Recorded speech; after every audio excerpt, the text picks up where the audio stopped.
गीत गाने से पहले इस मिट्टी को मैं तिलक लगाता हूँ। वाह वाह वाह। परिचय के मोहताज नहीं है कविता बनारसी जी। आज उनकी बेटी का जन्मदिन है और यहाँ पे बहुत से कलाकार उपस्थित हैं हर जिले से। मैं हर कलाकार को जानता हूँ, पहचानता हूँ बाखूबी। नाम लेने लगूंगा तो बहुत समय हो जाएगा, समय बड़ा कीमती है। 5 मिनट का समय मिला है। हम कोशिश ये कर रहे हैं कि 4 ही मिनट में अपनी बात रखें। चंद्रजीत मंच पे आए, इसलिए कि गाने के मूड में मैं नहीं था, लेकिन कविता जी का आदेश हुआ कि बिना गाए आप प्रयागराज नहीं जाएंगे। अभी अभी आप लोगों ने तमाम धूम तर्ज का आनंद लिया, प्रियंका स्नेही जी से, प्रीतिपाल जी से और तमाम साथियों से आप लोगों ने गीत का आनंद लिया। भोजपुरी से लेके जिस नाम से आप लोग मुझे जानते हैं, इलाहाबाद। अच्छा, धन्यवाद। एकदम झटका, हम तो झटकम कमोई करी थी, हम कहाँ टाइम लगाई थी। अनमोल पुरस्कार और सम्मान, एक बनारसी साफा देकर सुंदर पुष्पहार। कविता जी ने मेरा सम्मान किया है, बहुत बहुत मंदे जिंदगी शुक्रगुजार। बेटा एक लाइन जरा मारिए। देखिए भोजपुरी तो सब लोग गा रहे हैं, यूट्यूबर साथी भी आए हैं। मेरी तरफ से एक अलग मसाला है मित्रों, ये आप लोग जानते हैं कि मैं अलग मसाला देता हूँ। गुरुजी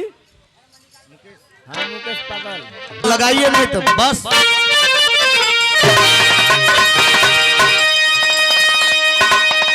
अरे गजब तोर नखरा, गजब तोर नखरा,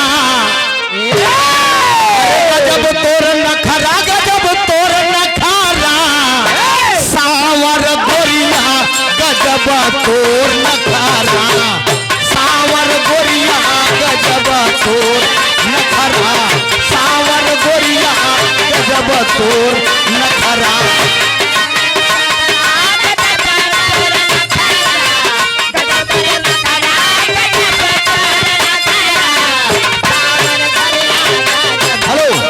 संतोष यादव कहां से?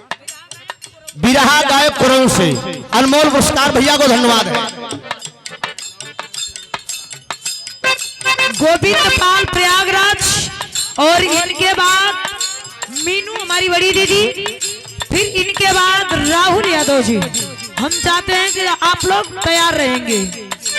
और इसी बीच में सूर्यभान यादव गुरुजी, मंजू मिश्रा गुरुजी और हमारे गुरुजी आदरणीय रमेश यादव कवि जी। गुरुजी हम चाहते हैं कि आप लोग मंच पे आइए, आप लोग का सम्मान करना चाहती हूँ मैं।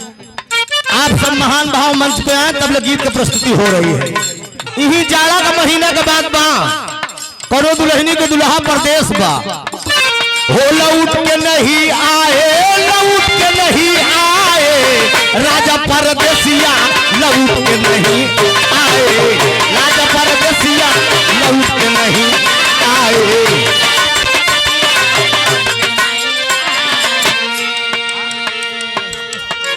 मग पिता पूस पिता पिता ए गहनवा हो, पिता ए गहनवा, मग पिता पूस पिता पिता ए गहनवा हो, पिता ए गहनवा।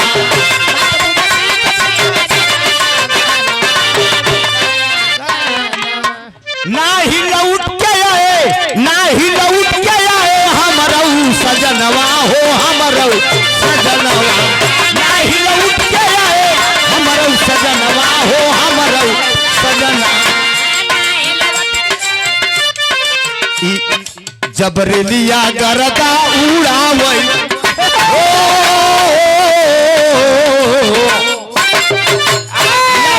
कमल जबरेलिया गरदा उड़ावई, तब सुधिया राजा के आवई, जबरेलिया गरदा उड़ावई, तब सुधिया राजा के आवई।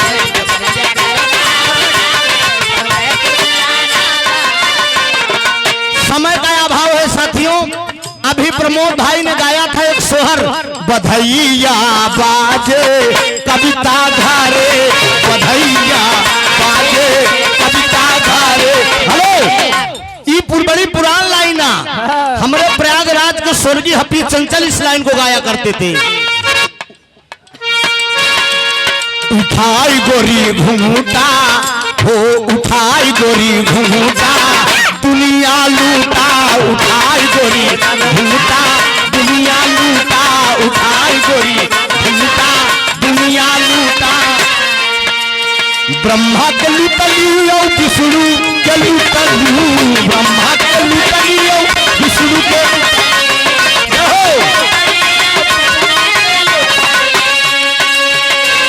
अरे तोहरे करन घर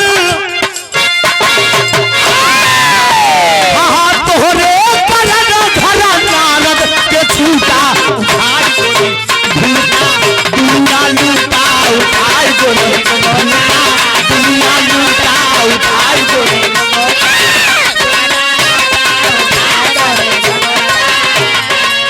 ये हमारे शिष्य गोविंद पाल अब इन्हीं का नंबर है हमारे बाद बहुत अच्छा कलाकार है ये लड़का और हजारों हजारों रुपए का पुरस्कार हमारे प्रयागराज की आन बान शान और हमारे धर्म के गार्जियन सूरभान यादव और मंजू मिश्रा जी कविता में बड़ा योगदान रहता है कवि जी का और